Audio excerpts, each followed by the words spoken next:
Hello, my name is Kaz Kasozi and we're back in the box. And we're still looking at Reverb, and this time we're in Ableton Live. I believe it's version 10. Let me have a look. Yeah. And we're using a simple track here. Just have a listen. Looking for a little money to make things better in the home.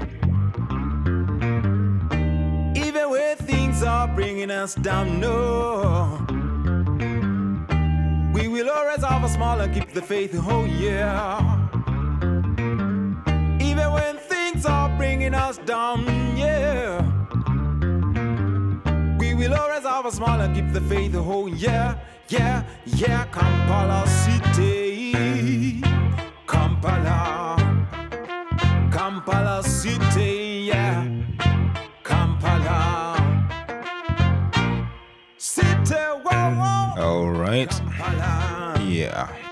If we look here, we've got a few tracks. On here, we've got a bass, then a rhythm guitar, keyboard, brass, like some horns, a vocal. Then all these are coming into a sub mix here, which we send on to the master. And this is just simply my voice. And none of the tracks are processed except the voice has a de-esser on it, but they're not equalized or anything like that. Okay, it would be cool if you saw the first video in this bunch which dealt with reverb in Logic, because the principles that I'm talking about here are not DAW specific. You can use them in any DAW. So if you had a look at that video, it would actually help along with understanding even this one better. Okay, usually people just, when they want to apply an effect, they will grab it. Let's say if it's a compressor or whatever, and they will drop it onto the track that they want to apply it to, or the track will be selected and then they grab the effect and throw it around here. So we could similarly just go and grab our reverb and go here and get a hole, dark hole perhaps, and check it onto the voice. And that's it right there. Like I said, we already had a de-esser here. So that's it over there. And if I play now,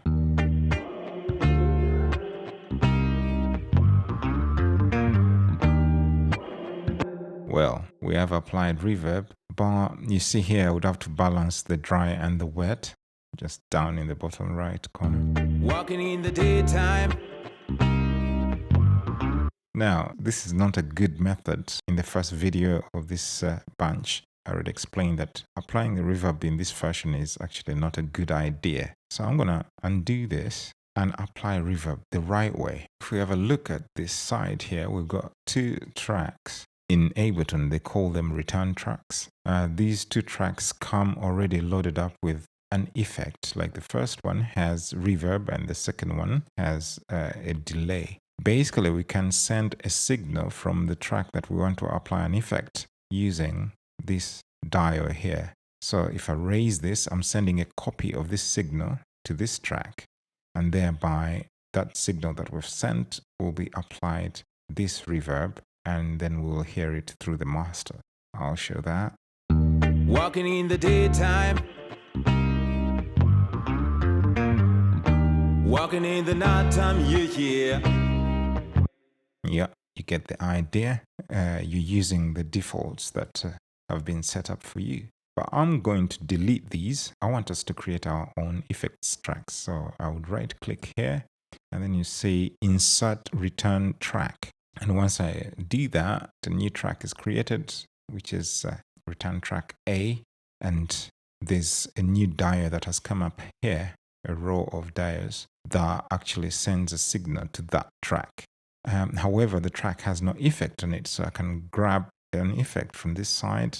I'm just going to get anything. We'll deal with it later. Check it on there. Now there is an effect. So if I send something from this track via this dial, it will send a copy to this track, and then we can have reverb applied. Walking in the daytime, walking in the nighttime, yeah, yeah. Yeah. And this is a much better way to apply a reverb than when you just grab the reverb and chuck it on the track that you actually want the effect on. Not that that doesn't work, but it's not the conventional way, but there are several reasons why it isn't. Controlling it is not easy, as you saw previously when I just chucked it on as an insert. It's easier to control when it is actually on an aux track, as it is right now, or a return track, as these guys call it in Ableton. Okay, let's pay attention to the actual reverb here so that we can understand these different parameters. First, what we're going to do is to break these up into two parts. So if you look at this first half as the area that we'll be dealing with first reflections, and then the other side to deal with the decay of the reverb, that later reflections. We have to remind ourselves first what really is reverb.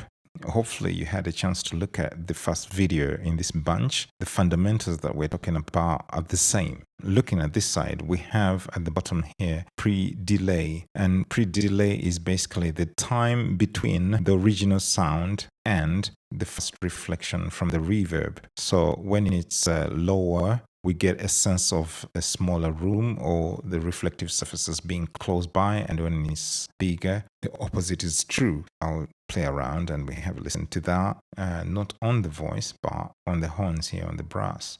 I'll mute everything else.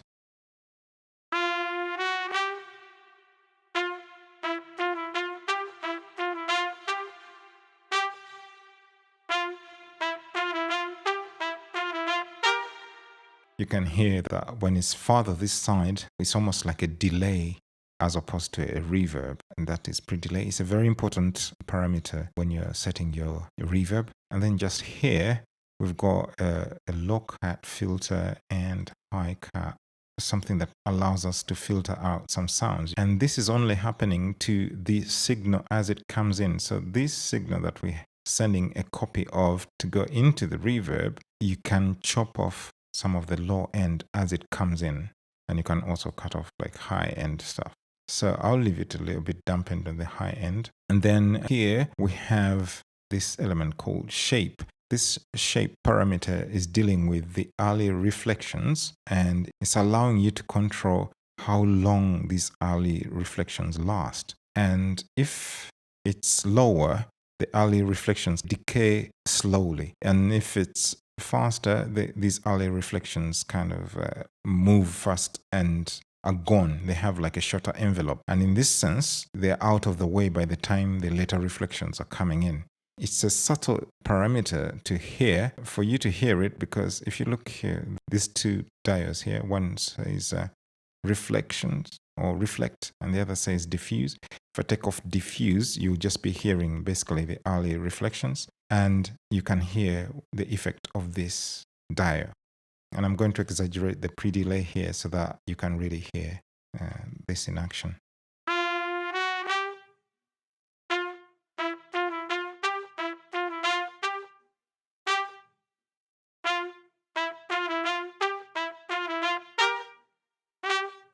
So you can hear there that this side is more immediate and this side is a little bit drawn out and smoother. Now we move on to this area here, which they called spin. It's kind of confusing why they called it that, but imagine that with these early reflections, they also bump into each other within the space. So they're going to cause some kind of like little phasing effects of some sort sometimes. This allows you to control the sound of that element. It's darker one end and brighter the other end. Have a listen to it.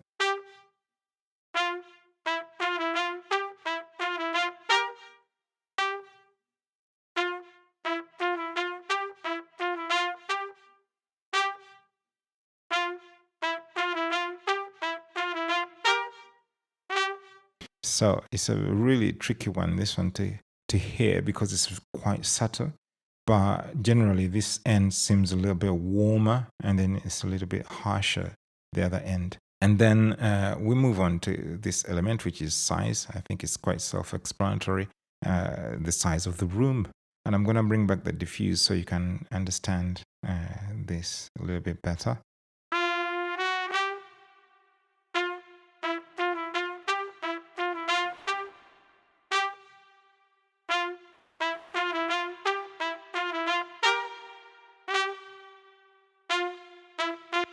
You get the idea. And then we've got here like a stereo width. This side sounds a little bit more monophonic. And then the other side is a widespread of the stereo field.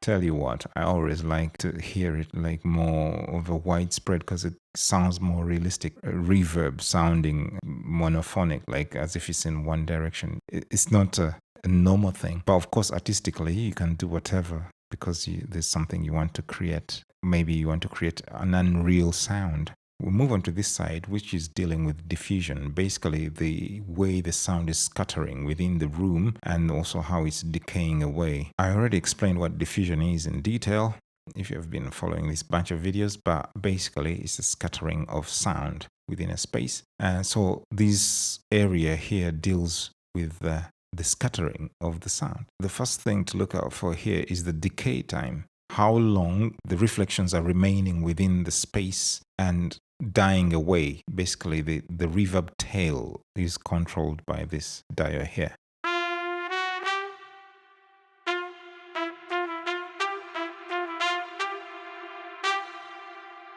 Of course, the more you put, the larger the space seems, and it can get ridiculous to a point of being unreal, like as if you're in a mountainous area that is reflecting. Okay, and then we've got element of freeze. I'm not a big fan of this, but you can find use for it.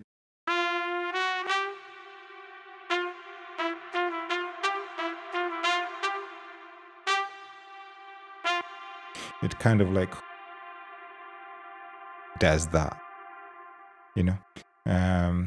So it can be useful when you're trying to do like some kind of eerie effects within a piece of music.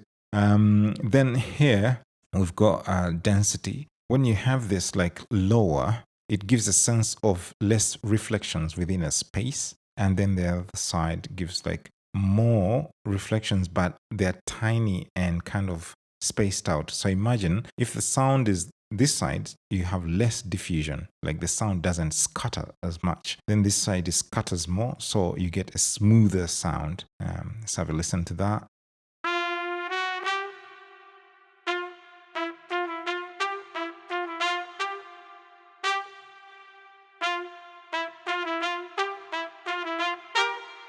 And I'm going to take this first reflections part off so that we only listen to the diffused sound, and maybe you can appreciate this, what this dial is doing more.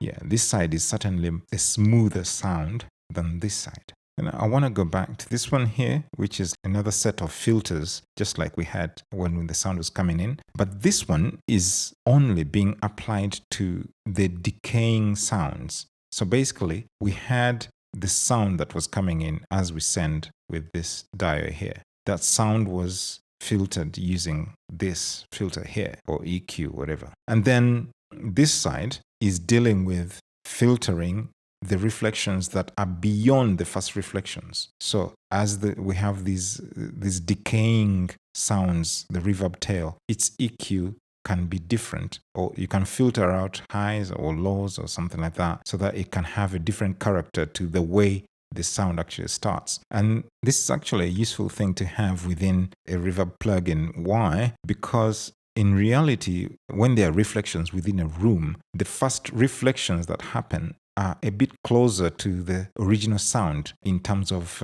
brightness and pitch. But as they start to decay, they become more and more dull. The bright elements get quieter in volume quicker than the lower frequencies. But the decaying reverb, the tail, is actually more dull than the early reflections. So you might be able to like control that a bit more to try and simulate that element that happens in real life. So that's what this is for, to deal with the character of those late reflections. And then we have here chorus.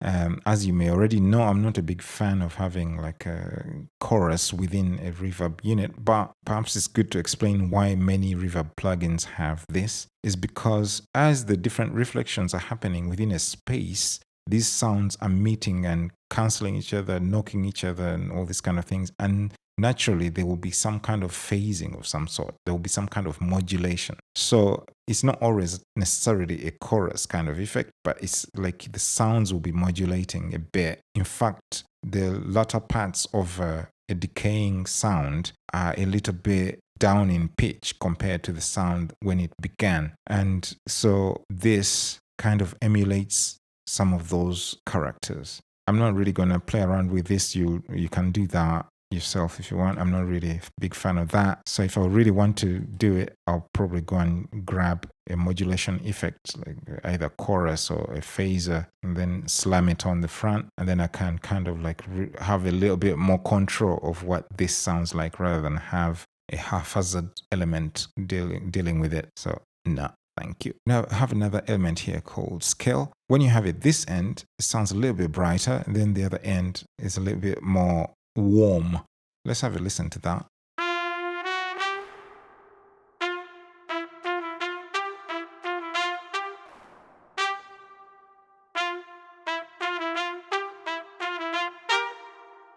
It's a subtle parameter, so it's quite hard to hear what its effect really is. And I don't know exactly what Ableton we're going for, but when it's this side, you're getting like less diffusion and then more diffusion. I think this is something that could have been compounded within the density element because it's way too subtle.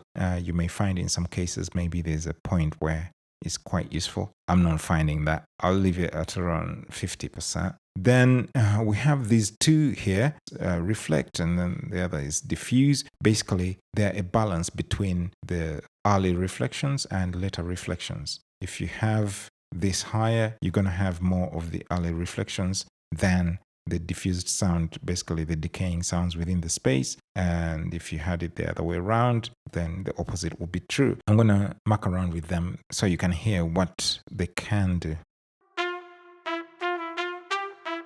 So I started with the early reflections being higher.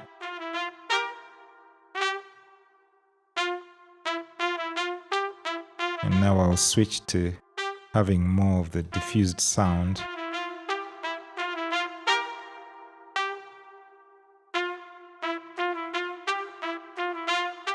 So you can see this is suggesting more distance, more size of the room, and also being farther away from the reflective surfaces, whilst the other one was doing the opposite, where it felt like the reflective surfaces were closer, or at least the person was closer to those reflective surfaces, even though the room size is the same. So the person who's listening to the sound but close to the surfaces that are actually reflecting the sound would hear it this way.